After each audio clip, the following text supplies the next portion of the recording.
Peut-on imaginer une église sans le Saint-Esprit? Eh bien, ne quitte pas et on se retrouve sous peu pour comprendre ce que c'est avoir le Saint-Esprit ou bien même la présence de Dieu. Ne quitte pas et on se retrouve sous peu.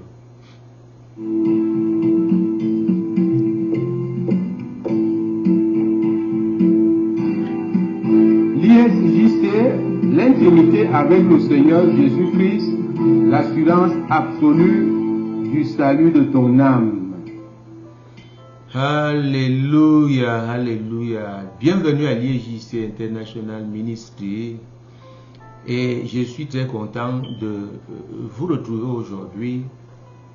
Et je vous sais nombreux à regarder nos vidéos. Le Seigneur est avec vous. Je vous souhaite un très bon dimanche aujourd'hui même. Et puis, voilà. Nous allons d'abord prier avant d'engager notre thème.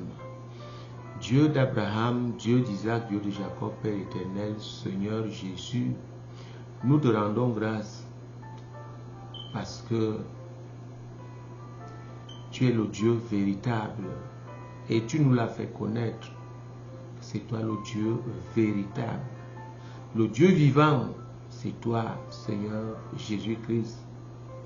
Merci pour les 24 heures de souffle de vie que tu as accordé à chacun d'entre nous. Parce que tu nous aimes. Parce que tu veux que nous ayons la conviction de ton esprit afin de marcher avec toi, afin de recevoir de toi, afin d'agir non pas comme le monde, mais sous l'obéissance. Merci parce que tu es un grand Dieu, Dieu majestueux, Dieu tout-puissant et surtout Dieu amour. Merci. Enseigne ton peuple maintenant en amenant toute pensée captive à l'obéissance de la parole de Dieu. Je couvre ici, présent, le studio ici par le sang de Jésus-Christ. Et toi qui me regardes, sois protégé par ce même sang, toi et toute ta famille. Au nom puissant de Jésus-Christ, nous avons prié. Amen. Alléluia, alléluia, alléluia. Je suis très content de vous retrouver aujourd'hui pour continuer nos enseignements qui transforment la vie et qui t'apprêtent pour que ce jour-là, que tu ne sois pas rejeté et que tu ailles effectivement vivre avec le Père à la nouvelle Jérusalem. Ce n'est pas une utopie, c'est quelque chose qui va arriver très bientôt. Très bientôt, toi qui traînes encore les pas, tu ferais mieux d'accepter le Seigneur Jésus et de commencer à marcher avec lui. Pour qu'il ne t'ignore pas le jour de son retour. Pour qu'il ne t'ignore pas. C'est une réalité. Alléluia. Eh bien, avant d'entrer dans le vif du sujet, n'oublie pas de t'abonner. Si c'est la première fois de nous voir sur YouTube, abonne-toi. Tu cliques juste sur le logo rond bleu que tu vois. Et puis, ce logo te transporte à notre chaîne. Bien sûr que tu peux l'explorer, voir tout ce qu'il y a là-bas comme richesse. Tu ne peux plus être vraiment oisif. Si tu tombes sur notre chaîne YouTube, tu trouveras tout ce que tu veux. Jusqu'à l'huile d'onction, la gloire de Dieu qui te sera donnée gratuitement si tu nous contactes. Le numéro de téléphone est là, le numéro WhatsApp. Et puis on va te dire comment l'utiliser. C'est le bras allongé du Saint-Esprit ou alors de Jésus-Christ. Parce que l'homme de Dieu que je suis, je ne peux pas être là où tu es. Dieu peut utiliser ça pour toi, pour tes problèmes. Eh bien, voilà aujourd'hui. Donc tu t'abonnes et tu partages pour faire aussi l'œuvre de Dieu.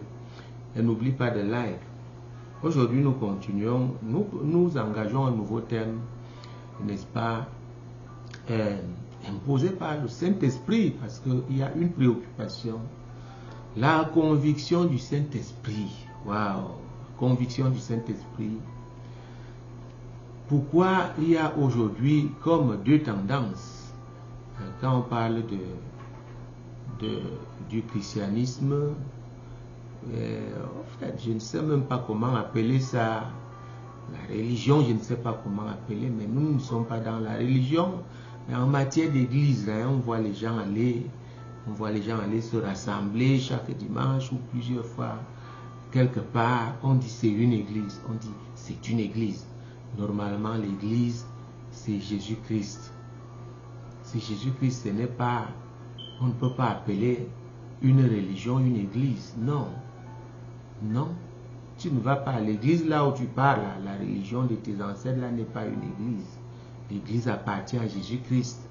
Tu vas t'asseoir là, à la religion là, c'est tout simplement ça, la religion. Donc, étant déjà dans cette église qui appartient au Seigneur Jésus-Christ, peut-on être dans cette église sans le Saint-Esprit ou alors ce qu'on appelle la présence de Dieu? C'est deux choses différentes. Eh bien, malheureusement, ce qui se passe, c'est que on peut avoir la présence de Dieu quand on est de nouveau et puis on reste sans le Saint-Esprit. Voilà. Vous allez me dire quelle est la différence. La différence ici est que la présence de Dieu, c'est quand tu sors des eaux du baptême, que la Bible appelle le Saint-Esprit. Mais plus loin devant, dans l'épître de Paul aux Romains, chapitre 8, verset 9, la partie B nous dit, celui qui n'a pas l'Esprit de Jésus-Christ ne lui appartient pas. Le Saint-Esprit, vous comprenez? C'est là où on voit donc déjà cette différence. Je ne vais pas enseigner aujourd'hui vraiment la différence entre les deux. Le Saint-Esprit est l'Esprit de Jésus-Christ, n'est-ce pas, qui révèle, qui amène à la conviction ce que le Seigneur Jésus fait, parce que c'est lui n'est-ce pas, c'est lui qui fait les œuvres de Dieu, c'est le Seigneur Jésus qui fait tout ce que tu peux recevoir, guérison, délivrance, bénédiction, percée, c'est le Seigneur Jésus qui fait cela dans le secret. Mais comment tu le reçois? C'est le Saint-Esprit, c'est son esprit qui apporte cette chose, parce qu'il a une puissance, il est une puissance même. C'est le même esprit de Dieu qui avait, n'est-ce pas, on va dire vraiment, je vais vous le dire, dans le livre de Luc, vous allez trouver que Marie a conçu du Saint-Esprit. Vous comprenez? Donc il est comme le père biologique de Jésus-Christ. Et quand Jésus-Christ va repartir après sa résurrection, et d'ailleurs c'est lui qui l'a ressuscité, c'est par le Saint-Esprit que Jésus-Christ a ressuscité. Et maintenant quand il part, quand il rentre pour demeurer avec le Père, c'est toujours lui qui est utilisé comme l'avion. Vous vous imaginez, vous êtes avec quelqu'un, ses pieds décollent du sol.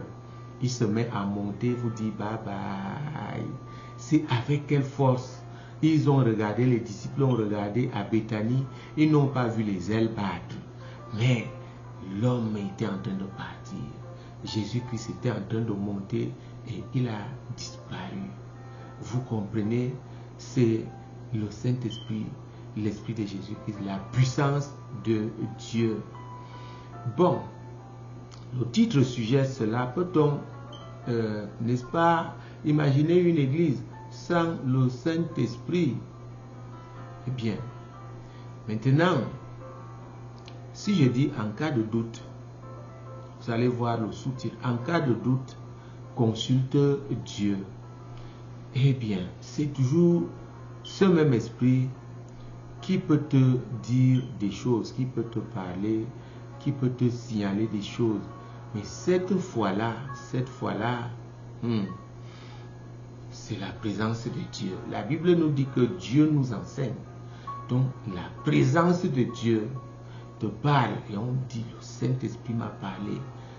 La présence de Dieu t'enseigne. La présence de Dieu te parle. Et c'est ainsi, quand tu pries sur les gens, tu reçois la voix de l'Esprit qui te parle, qui te dit, tu as tel esprit devant toi, c'est tel esprit, c'est tel ou tel esprit, les paroles de connaissance, tout ceci nous vient donc du Saint-Esprit. Waouh! Voyons un peu les Écritures ici. Comment le grand roi David fonctionnait. Et c'est ce que nous allons voir aujourd'hui. Comment le grand roi, c'est une série qu'on commence. Comment le grand roi David fonctionnait.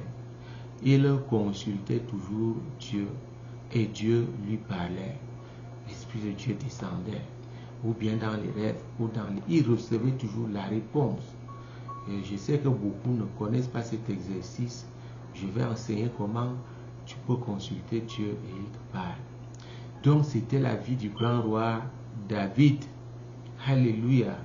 Lisons très rapidement dans le psaume 139 et le verset, à partir du verset 1.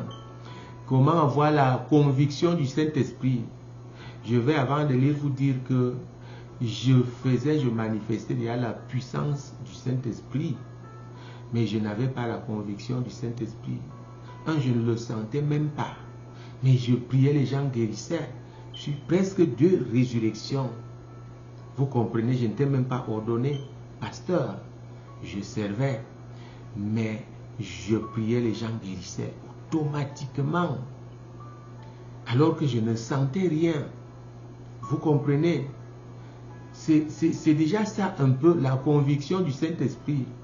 Mais nous irons au-delà où tu sens déjà ces choses-là. Tu sens déjà que le Saint-Esprit se manifeste en toi, mais tu n'es pas toujours convaincu que c'est un homme qui est là avec toi. Partout où tu pars, il est avec toi. Et comment ça se fait? Les choses peuvent t'arriver, mais tu ne sais à qui t'adresser. Et puis tu vas t'adresser aux hommes et on te trompe. Lisons. Psaume 139 à partir du verset 1.